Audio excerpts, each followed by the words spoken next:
প্রিয় ছাত্রছাত্রীবৃন্দ, আসসালামু আলাইকুম। আজকে আমরা আরেকটা ক্লাস নিয়ে উপস্থিত হয়েছি। পরিমাণগত রসায়নের জারণ বিজারণ বিক্রিয়ার সমতাকরণের ধারাবাহিক আলোচনায় আমরা আজকে আরেকটি সেশনে আমরা সংযুক্ত হচ্ছি।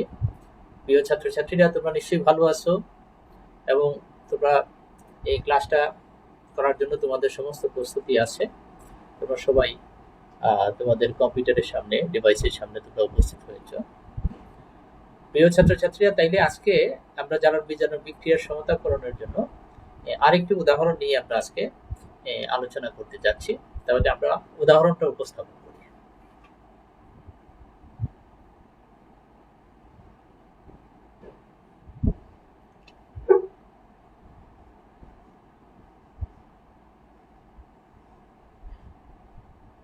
পটাশিয়াম পারম্যাঙ্গানেট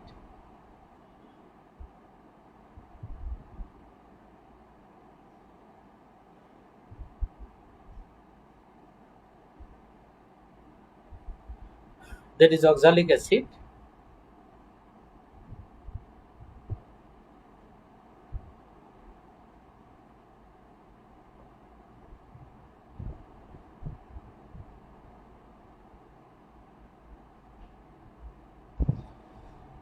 তোমরা নিশ্চয়ই বুঝতে পারছো ছাত্রছাত্রীরা যে আমাদের এখানে যে উপাদানগুলো আছে, this one is potassium permanganate. এটা তোমরা আগে থেকেই তোমরা জানো। এটা this compound is known compound to you, new compound. এটা হচ্ছে অক্সালিক অ্যাসিড।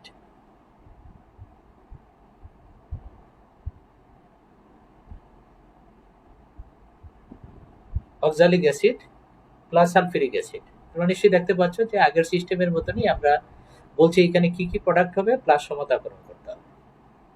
ওকে, তাহলে তোমাদের নিশ্চয়ই খেয়াল আছে যে আমাদের এই জারণ বিজারণ বিক্রিয়ার সমতাকরণ করার জন্য আমাদের এখানে কোনটি জারক পদার্থ কোনটি বিজারক পদার্থ, সেটাকে আগে চিহ্নিত করতে হবে। ওকে, এবং তোমাদের খেয়াল আছে যে potassium permanganate, this one is oxidising agent, অর্থাৎ এটা একটি জারক পদার্থ, রাইট?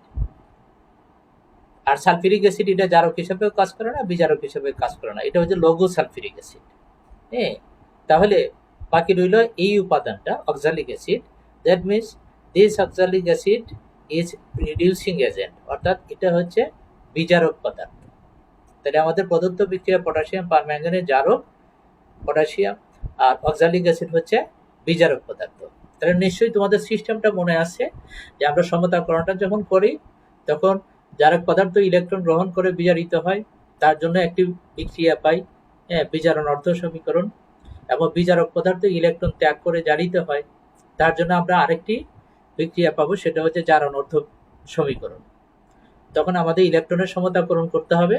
ইলেকট্রনের সমতাকরণ করার পর তারপরে বিক্রিয়াটিকে যোগ করতে হবে। যোগ করার পরে আমরা কি পাবো? একটা আয়ন ইলেকট্রন পদ্ধতিতে একটি সমতাকৃত সমীকরণ পাবো, রাইট? এটা নিশ্চয়ই খেয়াল আছে তোমাদের। দেন আয়ন ইলেকট্রন পদ্ধতির সমতাকৃত সমীকরণ আমরা যেটা পাচ্ছি সেটাকে আমরা কি করব? যৌগ আকারে লিখবো। এট দ্য লাস্ট স্টেজ হচ্ছে এই বিক্রিয়াটিকে যৌগ আকারে লেখা, তাহলেই আমরা একটি পূর্ণাঙ্গ বিক্রিয়া পাবো। প্রিয় ছাত্রছাত্রীবৃন্দ, এই পর্যন্ত তোমাদের ধারাবাহিকভাবে আমাদের এই সিকোয়েন্সটা আমাদের মেনটেন করতে হয়, এটা তোমাদের নিশ্চয়ই খেয়াল আছে। হ্যাঁ, এখন দেখো যে পটাশিয়াম পারম্যাঙ্গানেট কয়টা ইলেকট্রন গ্রহণ করে সেটা কিন্তু আমাদের জানা, আমরা আগেও বলছি। এটা নিয়ে আমরা থার্ড টাইম এটা দিয়ে তৃতীয় বিক্রিয়া আমরা সমতাকরণ করতে যাচ্ছি। পটাশিয়াম পারম্যাঙ্গানেট 5টি ইলেকট্রন গ্রহণ করে বিজারিত হয়। ওকে, এটা আমাদের জানা আছে। এখন তাহলে প্রশ্ন হলো যে অক্সালিক অ্যাসিড, এটা তো তোমাদের কাছে আছে একটা নিউ কম্পাউন্ড, এটা নিয়ে আমরা এর আগে আলোচনা করি নাই।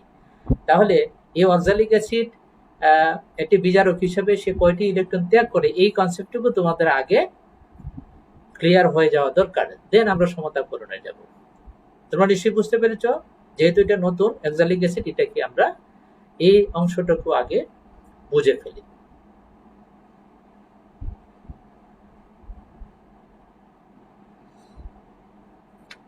আমরা লিখেছিলাম অক্সালিক অ্যাসিড, এটাকে সহজ করে আমরা লিখতে পারি এরকম H2C2O4। এই যে অক্সালিক অ্যাসিড, দুইটা কার্বন, চারটা অক্সিজেন, দুইটা হাইড্রোজেন। হ্যাঁ, তাহলে দুইটা হাইড্রোজেন, দুইটা কার্বন, চারটা অক্সিজেন। এটা হলো অক্সালিক অ্যাসিড। এই অক্সালিক অ্যাসিডটা প্রথমে ভাঙবে এরকম,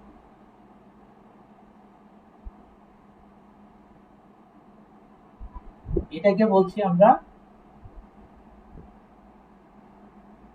অক্সালেট আয়ন। এটাই কি বলছি আমরা? Oxalate ion. এই যে অক্সালেট আয়নের মধ্যে দেখো কয়টা চার্জ আছে উপরে? দুইটা মাইনাস। তার মানে অক্সালেট আয়ন দুইটি ইলেকট্রন ত্যাগ করে। তাহলে এটুকু আমরা আগে ক্লিয়ার করি। Oxalate ion C2O4 2 minus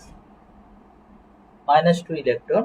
oxalate ion দুইটি ইলেকট্রন ত্যাগ করে জারিত হয়ে কি উৎপন্ন হবে? এই যে 2 মাইনাস কেন? এই যে -2 ইলেকট্রন কেন? কারণ এই যে 2 মাইনাস উপরে দুইটা চার্জ, এই দুইটা চার্জ যদি বাদ যায় তাহলে কি থাকে? C2O4। C2O4, হ্যাঁ, C2O4। এই C2O4 এর মানে কি? C2O4 এর কোনো মানে নাই, বাট এটা দিয়ে আমরা একটা গঠনমূলক কিছু লিখতে পারি। আমরা এটাকে এরকম লিখতে পারি। দেখো তো C2O4 হলো কিনা? দুইটা কার্বন আর দুইটা oxygen, that means carbon dioxide. তার মানে অক্সালেট আয়ন দুইটি ইলেকট্রন ত্যাগ করে জারিত হয়ে কার্বন ডাই অক্সাইডে রূপান্তরিত। তাহলে এই জায়গাটুকুই আমাদের নতুন ছিল। ওকে, এখন আমরা এই বিক্রিয়াটির পূর্ণাঙ্গ যে সমাধানটা রয়েছে সমতাকরণের, এখন পূর্ণাঙ্গ সমতাকরণটা আমরা লিখব।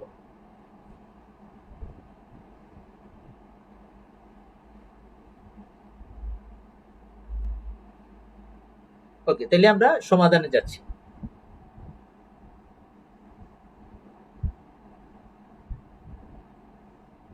তাহলে আমরা কি করি? শুরুটা করি কিভাবে? যে প্রদত্ত বিক্রিয়ায় পটাশিয়াম পারম্যাঙ্গানেট একটি জারক পদার্থ এবং অক্সালিক অ্যাসিড একটি বিজারক পদার্থ। পটাশিয়াম পারম্যাঙ্গানেট জারক পদার্থ, অক্সালিক অ্যাসিড বিজারক পদার্থ। ওকে, তাহলে শুরু হলো। দেন আমরা লিখব পটাশিয়াম পারম্যাঙ্গানেট থেকে পারম্যাঙ্গানেট আয়ন 5টা ইলেকট্রন গ্রহণ করে বিজারিত হয়ে ম্যাঙ্গানাস আয়নে পরিণত হয় এবং অক্সিজেন পরমাণু সমূহ প্রয়োজনীয় সংখ্যক হাইড্রোজেনের সাথে মিলিত হয়ে পানি উৎপন্ন হয়। তো নিশ্চয়ই খেয়াল আছে, দেখো এর আগে দুইটা বিক্রিয়াতে কিন্তু আমরা এটাই লিখেছি। তার মানে এটা তোমাদের আগে থেকেই জানা। তাহলে পটাশিয়াম পারম্যাঙ্গানেট থেকে প্রাপ্ত পারম্যাঙ্গানেট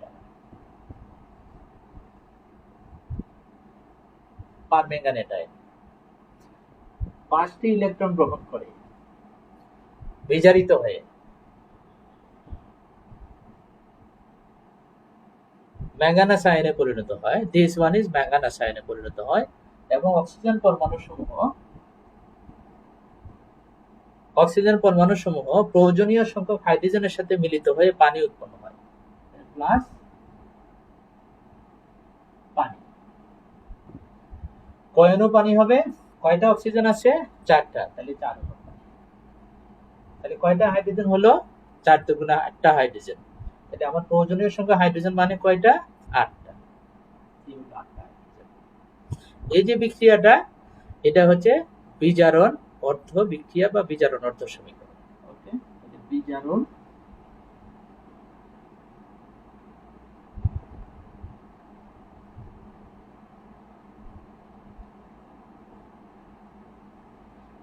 অর্ধ সমীকরণ, এটা 1 নাম্বার সমীকরণ। ওকে, এখন আসে আমার বিজারক পদার্থ কি? বিজারক পদার্থ হচ্ছে অক্সালিক অ্যাসিড। তাহলে অক্সালিক অ্যাসিড থেকে কি আয়ন হয়? অক্সালিক অ্যাসিড থেকে প্রাপ্ত অক্সালেট আয়ন। অক্সালিক অ্যাসিড থেকে প্রাপ্ত অক্সালেট আয়ন দুটি ইলেকট্রন ত্যাগ করে,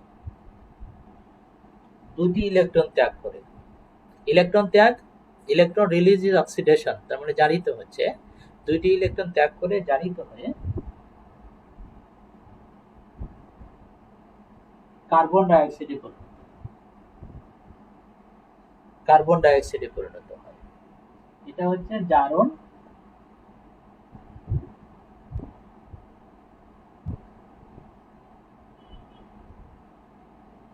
জারণ অর্ধ সমীকরণ।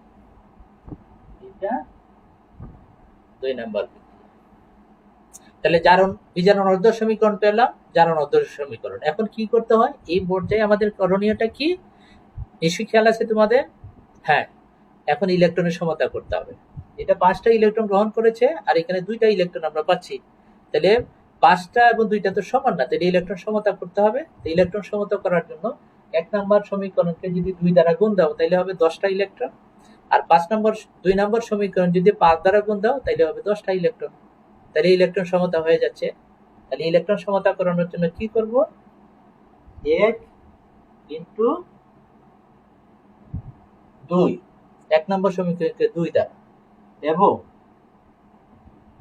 2 ইন্টু 5, 2 নম্বর সমীকরণকে 5 দ্বারা গুণ করে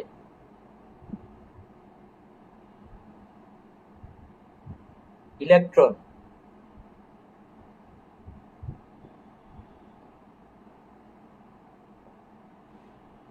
সমতা করে পাই। 1 নম্বর সমীকরণকে 2 দ্বারা এবং 2 নম্বর সমীকরণকে 5 দ্বারা গুণ করে ইলেকট্রন সমতা করে পাই। তাহলে 1 নম্বর সমীকরণকে আমরা 2 দ্বারা গুণ দিই, everything will be double. Charge গুলো যা আছে তাই থাকবে, শুধু উপাদানগুলো ডবল হয়ে যায় 2 দ্বারা গুণ দিলে। তাহলে 2, 2টা পারম্যাঙ্গানেট আয়ন যোগ, দ্বিগুণ হয়ে গেল, 2 দ্বারা গুণ দিচ্ছি, যোগ, এটা 8 দুগুণা 16, হাইড্রোজেন আয়ন ডান দিকে আসুন, এটা ডবল হয়ে যাবে, 2টা ম্যাঙ্গানাস আয়ন প্লাস 4 দুগুণা 8,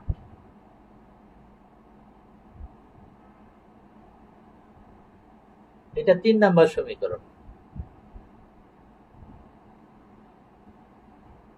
এটা 3 নম্বর সমীকরণ। আর 2 নম্বর সমীকরণকে কত দ্বারা গুণ দিব, 5 দ্বারা। তাহলে আমি উপরে লিখি,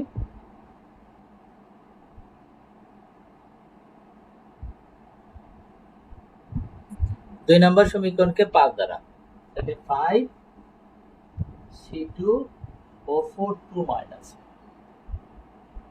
5টা অক্সালেট আয়ন যোগ 5 দ্বারা, সরি 5 দুগুণা 10 ইলেকট্রন, আর এটা 5 দ্বারা গুণ দিলে এটা কি হবে, 10টা কার্বন ডাইঅক্সাইড। এটা 4 নম্বর সমীকরণ। ওকে, তাহলে ইলেকট্রন সমতা হয়ে গেল, plus 10 electron minus 10 electron, plus 10 electron minus 10 electron, electron সমতা হয়ে গেল। এখন করণীয় কি তোমাদের নিশ্চয়ই খেয়াল আছে, বলো তো দেখি। গুড, এখন যোগ করতে হবে 3 নাম্বার এবং 4 নাম্বার সমীকরণকে যোগ করতে হবে। তো যোগ করার সিস্টেম কি, 3 নাম্বারের বাদিক যোগ 4 নাম্বারের বাদিক। তাহলে আমরা লিখে ফেলি যোগ করে, তাহলে 3 যোগ 4 হতে পাই, 3 যোগ 4 হতে পাই। তাহলে 3 নাম্বারের বাদিক 2MnO4 minus plus 10 electron plus 16 hydrogen ion. 3 নাম্বারের বাদিক আমরা লিখে পেলাম 2টা পারম্যাঙ্গানেট আয়ন, 10টা ইলেকট্রন, 16টা হাইড্রোজেন আয়ন, যোগ 4 নাম্বারের বাদিক 5টা অক্সালেট আয়ন মাইনাস 10 ইলেকট্রন। ওকে, এখন লিখবো কি 3 নাম্বারের ডান দিক। 3 নাম্বারের ডান দিকে কি আছে দেখো, 3 নাম্বারের ডান দিকে 2টা ম্যাঙ্গানাস আয়ন 3Mn2 প্লাস, আর আছে কি 8 অণু পানি, 8 অণু পানি যোগ 4 নাম্বারের ডান দিকে কি আছে, 10 অণু কার্বন,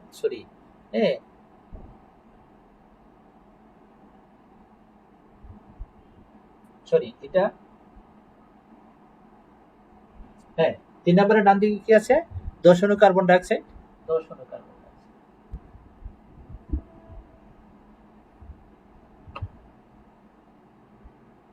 এই যে 3 নাম্বারের বাদিক, 3 নাম্বারের বাদিক যোগ 4 নাম্বারের বাদিক, এই যে 4 নাম্বারের বাদিক, এর জন্য দিয়ে ডান দিকে 3 নাম্বারের ডান দিক, 3 নাম্বারের ডান দিকে এই আছে যোগ 4 নাম্বারের ডান দিক। ওকে, তাহলে এগুলো আমরা মুছে ফেলি। এখন করণীয় কি, ইলেকট্রন গুলোকে আমরা কেটে দিব। ওকে, 10টা ইলেকট্রন কেটে দাও, 10টা ইলেকট্রন কেটে দাও, বাকি আছে কি যা আছে তা আমরা লিখে ফেলি। 2টি পারম্যাঙ্গানেট আয়ন এটাকে আগে লিখে ফেলি, অক্সালেটটাকে আগে লিখে ফেলি।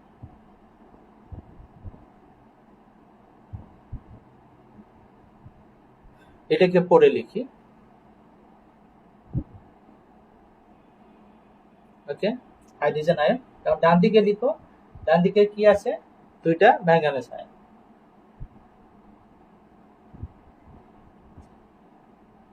তারপরে 58 পানি, 58 পানির জায়গাতে আমরা 58 পানি লিখি।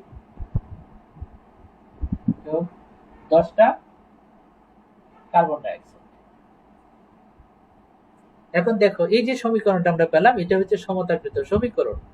কি অবস্থায়? এটা হলো আয়ন ইলেকট্রন পদ্ধতিতে। এখন আমাদের করণীয় কি? এটাকে যৌগ আকারে লিখা। তাহলে আমরা কি লিখি এখানে? মনে আছে নিশ্চয়ই তোমাদের, প্রাপ্ত সমতাকৃত সমীকরণকে যৌগ আকারে লিখে পাই। ওকে, তাহলে আমরা এখানে লিখবো প্রাপ্ত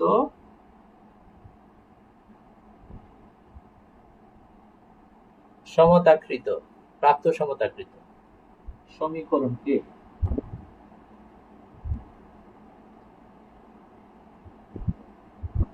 যৌগ আকারে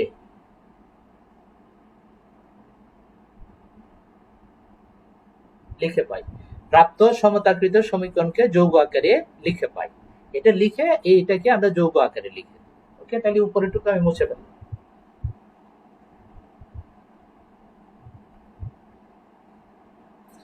এই আয়নটা কোন যৌগ থেকে আসে? This ion is coming from potassium permanganate, right? তাহলে আমরা লিখবো potassium permanganate। কয়টা? 2। Oxalate ion. Oxalate ion, what is the source of oxalate ion? Oxalate ion is coming from oxalic acid. ঠিক আছে, oxalic acid। তাহলে oxalic acid সংকেত থেকে H2C2O4। কয়টা আছে এখানে? 5 হলো। তাহলে এটা আমরা 5 লিখব। কারণ জারক এবং বিজারক ফিক্সড, কারণ জারক বিজারক দিয়ে ইলেকট্রনের সমতা হয়েছে, সুতরাং এটা ফিক্সড। হাইড্রোজেন আয়ন, আরেকটা উপাদান কি আছে? Sulphuric acid.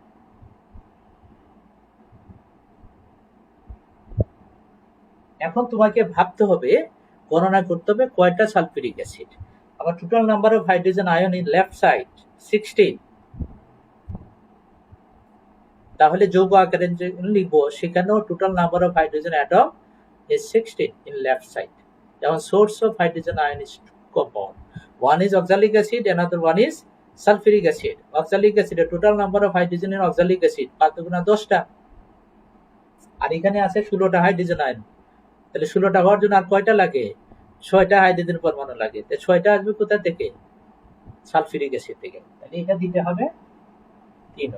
দেখো 3 দুগুণা 6টা আর 5 দুগুণা 10টা, 16টা হয়ে গেছে। এই যে টোটাল হাইড্রোজেন আয়ন। ডান দিকে আসে ম্যাঙ্গানাস আয়ন, একটা যৌগ হবে। ম্যাঙ্গানাস আয়নের যৌগের নাম কি হবে? Manganous sulphate. কারণ ধনাত্মক আয়নগুলো কার সাথে যুক্ত হবে? এই সালফেটের সাথে যুক্ত হবে। তাহলে ম্যাঙ্গানাস সালফেট। কয়টা আছে? 2টা। 58 পানি দিয়ে দাও। যে যৌগ ডান পাশে যৌগ যেগুলো হয়ে যাবে, এগুলো নিয়ে চিন্তা করার কোনো দরকার নাই, এগুলো যৌগ হিসেবে থাকবে। শুধু আয়ন যেগুলো আছে সেই আয়নের একটি যৌগ বানাতে হবে। আর যেগুলো অলরেডি যৌগ আছে তারা কম্পাউন্ড হিসাবে থাকবে। যেমন পানি একটি যৌগ, 8 পানি থাকবে। কার্বন ডাইঅক্সাইড 10 থাকবে। এখন দেখো অবশিষ্ট কি আছে, লেফট সাইডে আছে, ডান সাইডে নাই। নিশ্চয়ই তোমরা বুঝতে পেরেছো? বুঝতে পারো নাই? কি আছে বাদিকে যেটা ডান দিকে নাই? Potassium, right. পটাশিয়াম, দেখো বাদিকে পটাশিয়াম আছে, ডান দিকে পটাশিয়ামের কোনো কম্পাউন্ড আছে এখানে? নাই। তার মানে পটাশিয়ামের একটি যৌগ হবে। যে পটাশিয়াম পজিটিভ, তাহলে তার সাথে কে যুক্ত হবে? Obviously potassium will attached with sulphate, যুক্ত হয়ে উৎপন্ন হবে পটাশিয়াম সালফেট। কয়টা পটাশিয়াম আছে এখানে? 2টা। দেখো এখানে 2টা পটাশিয়াম আছে। এই যে আমাদের সমীকরণ যেটা, এটাই হচ্ছে আমাদের পূর্ণাঙ্গ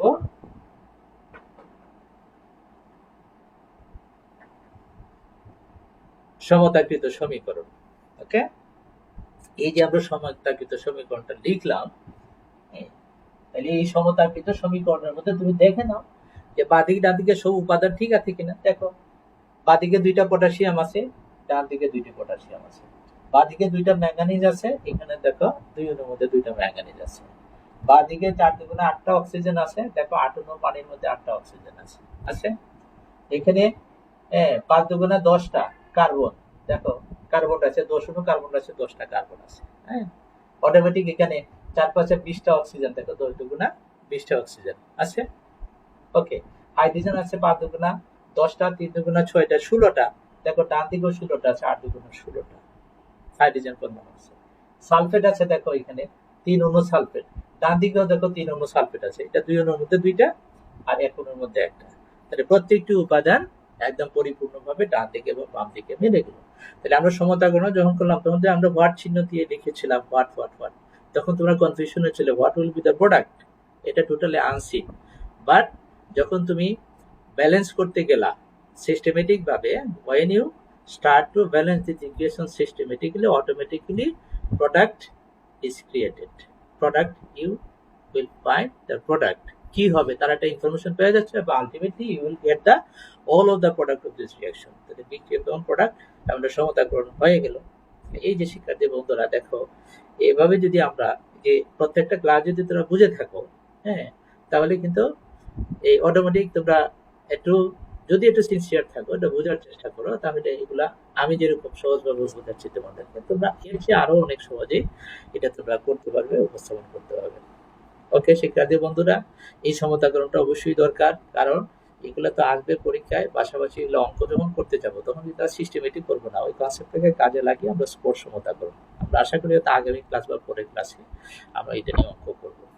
ওকে শিক্ষার্থী বন্ধুরা, তোমরা ক্লাসটা আশা করি তোমরা এনজয় করেছো, বুঝতে পেরেছো, সেটা আরো চর্চা করবে, ভালো থাকবে, মনোযোগ সহকারে পড়াশোনা করবে, এবং ঈদের পরেই তোমাদের পরীক্ষা, অনলাইনে পরীক্ষা শুরু হবে, তার জন্য এখান থেকে প্রশ্ন আসবে, হ্যাঁ, সে প্রস্তুতি রাখবে, ভালো থাকবে, সবাইকে ধন্যবাদ।